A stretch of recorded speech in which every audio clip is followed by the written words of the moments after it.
For a very long time, you know, I lacked a lot of self-confidence. You remember when we first met? Mm-hmm.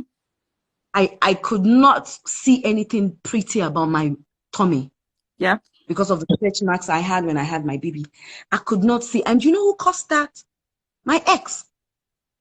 Because they kept body shaming me. The same thing that happened to me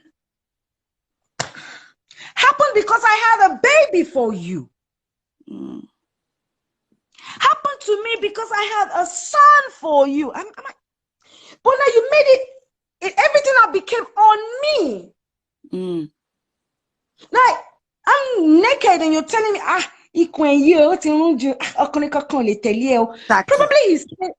probably he's saying that to me so that I don't have it in my head that any man would want me in case I want to walk away, because he knew then that he was emotionally fucking up with me. All right? But maybe that was what he was doing. But indirectly, he was killing all my morals. Mm. And no matter how pretty people tell me then that, oh, you're so beautiful, to me, I felt really ugly. You understand me? I felt really ugly.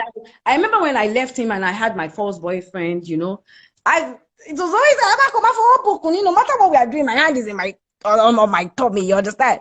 And you say, okay, a lot of women have it now. I'm like, it's ugly. So you see, when you stay in that relationship, they fuck up your brain that even they take away your self-esteem in such a way that yes, you don't even nothing. Even if you like that relationship or marriage, you know, it's so hard for you to build it up again. What made me started lightening up my skin? You remember I had it when I had Priscilla, this permanent that thing. Mm-hmm. And I used to feel dirty because like people would, and I'm a very neat person, but when people say, you know,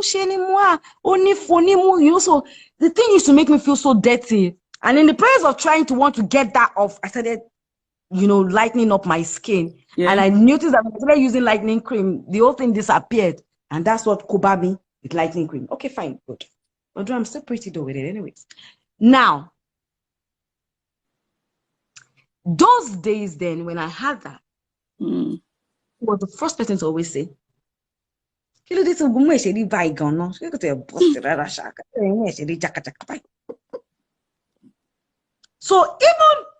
when I have somebody at the door, I have to quickly go and carry down my brown pardon.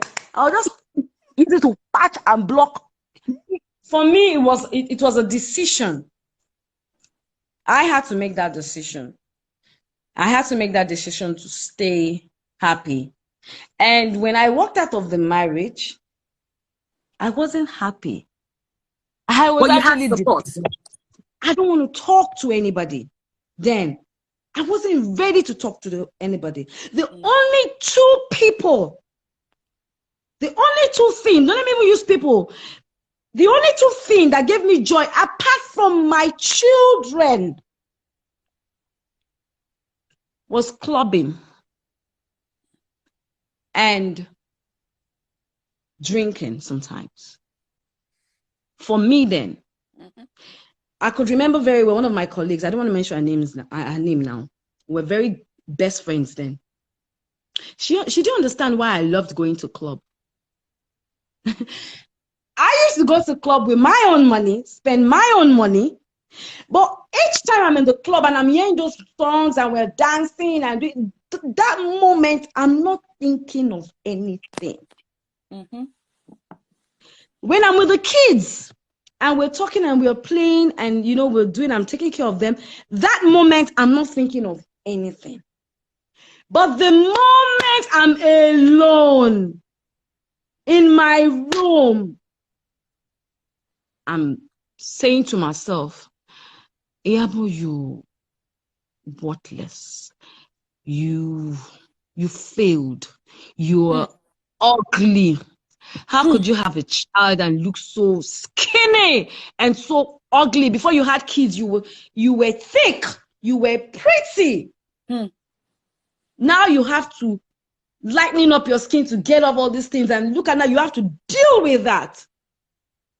And even you had a tattoo on, you still look ugly because there's no one's going to marry you. No one's going to accept you. You have 2 kids at your age. Failed marriage.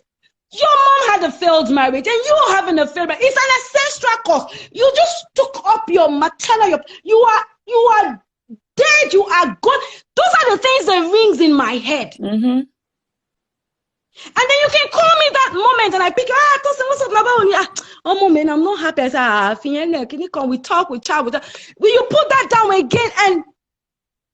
And it happens again. Depression is real. It is real. And if you're not strong, it will take you from this and throw you down. And that's why for a very long time in my life, I was not outgoing. Like, I go out, but I wasn't. A lot of people saw me as mean, as rude, as saucy, because I didn't want to allow people into my life. You became very defensive. And so it was so easy for me to play gangster role, trust me. It was so easy for me to play the bitch girl, the bad girl, the rude girl, the crazy girl. Because that was what I was feeling at that time. That was how I could deal with myself at that time. And I didn't want nobody to love me. I didn't want nobody to get close to me. Even those who tried to love me, I pushed them away.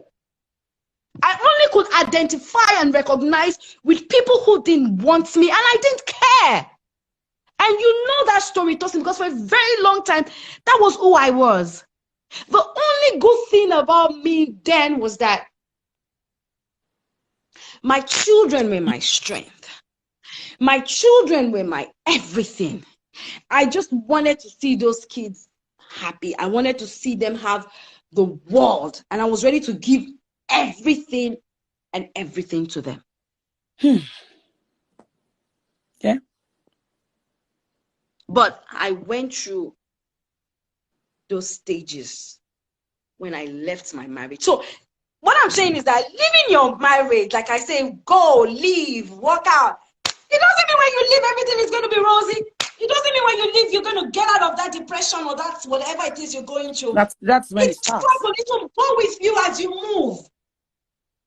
But when I'm depressed, when I'm going through my pain, I even thought I found love at a particular point in time, and I started to do again for that person like I did for my husband, my ex-husband. I was doing for him, hoping and thinking that as I'm doing, he will be different. But unfortunately, he was also a narcissist, and I was doing, and I wasn't getting, I was trying, and then that even became war. I almost lost my sanity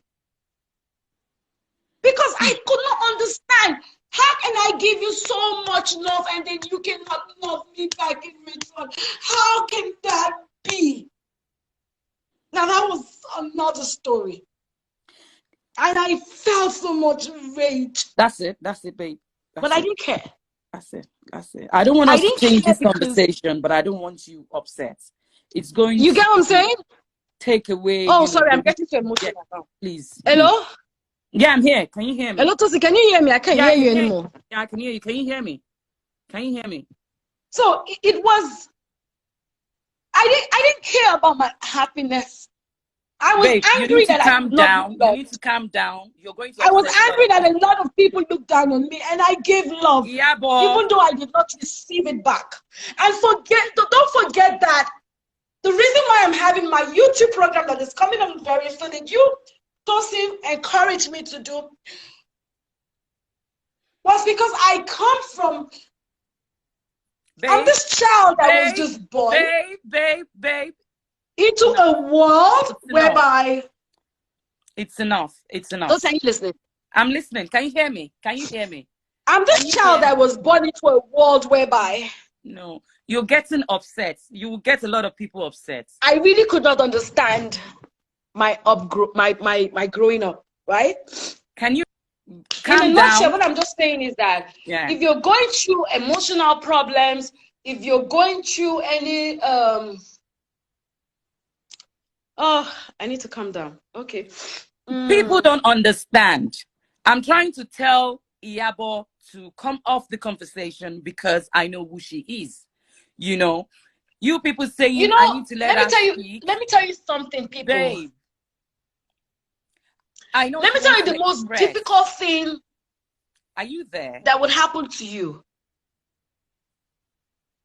Nobody can understand your story. That's the most difficult thing.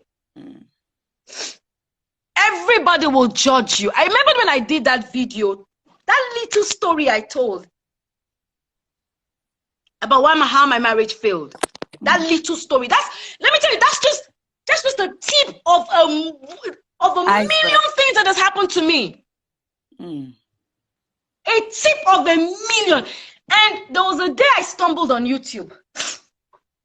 And I was reading, I was reading comments. And people were mocking. Someone said, oh, she's an actress, she's acting. Why is she talking about this thing? Why is she bringing her story to social media? Thank you. People don't care. Exactly. They will never care. So at the end of the day, it's all about you, your happiness. If you're in a marriage or in a relationship and you're going through one, you can go that way, and you're going through one emotional problem, they're beating you, you're not happy, your mental health is important. Please make a decision for yourself. Think, use your brain, and stay happy. God bless you. I love you. I gotta go. I love you.